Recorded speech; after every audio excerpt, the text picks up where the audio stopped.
Ya, jadi kita mulai lagi. Bahasa Inggris itu sangat penting apabila kita punya niat nanti untuk traveling. Paling tidak kalau kita mau umroh. Kalau kita bisa berbahasa Inggris, nyaman sekali ya. Di airport kita bisa berkomunikasi. Kebanyakan orang-orang airport, di airport itu staff-staff yang terpelajar itu di Saudi Arabia itu orang-orang dari India, orang-orang dari Singapura, orang-orang dari Malaysia juga, orang-orang dari Filipina, terutama di luar Mekah ya, di luar Mekah. Juga di Mekah Madinah. Karena Mekah Madinah itu bos itu orang Islam, nggak boleh orang lain. Nah, di Jeddah itu kita ketemu dengan orang-orang seluruh negara ada sana, bukan berpakaian yang tidak pakai hijab cewek-cewek. Tapi kalau kita sudah bisa berkomunikasi bahasa Inggris nyaman, ketemu juga dengan jamaah-jamaah lain di luar negeri bagus. Terutama kalau kita ketemu jamaah dari India, dari Pakistan, dari Bangladesh, mereka bisa bahasa Inggris kan, bisa belajar Inggris, ya, mayoritas sama. Dan orang India itu rata-rata bisa bahasa Inggris karena kurikulumnya kurikulum Inggris. Nah Indonesia ini anehnya kita jajahan Belanda, nggak ngerti bahasa Belanda, ya nggak tahu dendam atau gimana. Mungkin bapak-bapak kita saja yang usianya tua-tua itu bisa bahasa Belanda. Nah anak turunnya kan nggak ada yang bisa bahasa Belanda. Nah, ya udahlah lupakan itu. Nah kalau mereka negara Commonwealth, jumlahnya saya nggak tahu ada berapa ratus itu. Negara Commonwealth itu adalah negara bekas jajahan Inggris, negara persemakmuran. Rata-rata mereka bisa berbahasa Inggris. Contohnya Commonwealth itu kan Australia, New Zealand, mana lagi, Malaysia, Singapura, mana lagi.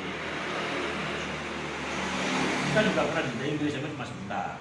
Kalau Filipina ini Spanyol sama Amerika.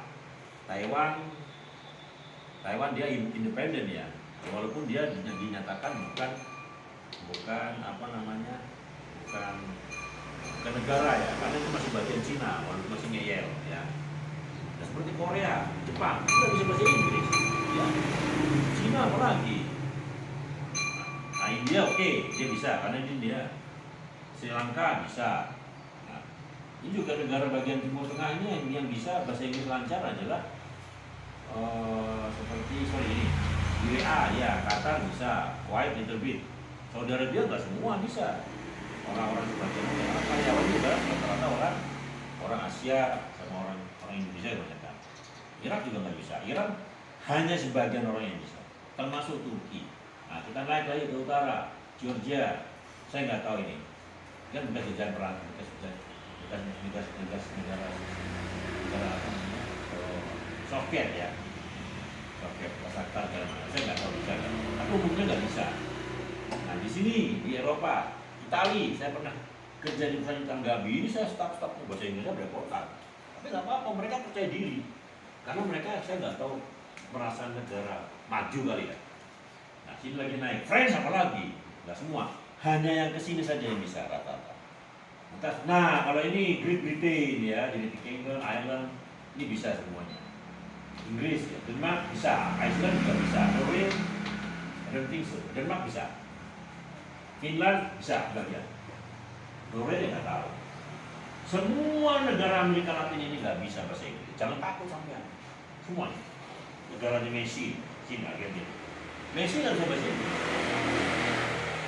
Mana lagi? Portugal ini pemain bolanya juga nggak semuanya bisa. Orang yang punya plus bisa bahasa Inggris. Lagi Spanyol yang pemain top nggak bisa bahasa Inggris. Nah di sini naik lagi ke atas, Amerika bisa, Kanada bisa. Anyway dari ratusan negara itu hanya perempuan aja yang bisa. Jangan takut. Indonesia salah satu negara yang sebagian lumayan lah jumlahnya bisa bahasa Inggris. Ngerti lah ya, bukannya yes no saya. Cuma pelajarannya belum. Nah, di sini Anda belajar dengan saya harus yang namanya dibiasakan. Jangan nanti di sini bisa bahasa Inggris, mengerti bahasa Inggris, begitu di rumah ngomong Jawa benar, ya kan? Ngomong Indonesia benar. Ya, susah banget. Ada saya juga punya teman 8 tahun di Amerika. Bahasa Inggrisnya nggak lancar. Saya tanya teman-temannya, Pak, kenapa orang Indonesia kerja di luar negeri kok bahasa Indonesia nggak wajar Pak Adil, dia di sana tinggal bersama-sama orang-orang Indonesia. Orang Jawa yang ngomong Jawa di sana lagi. Mestinya dia harus independen, kos sendiri sehingga punya tetangga orang-orang orang-orang asing.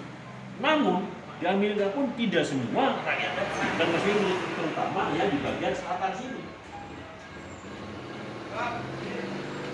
Rata-rata ini orang selundupan naik dari Amerika Selatan naik sih.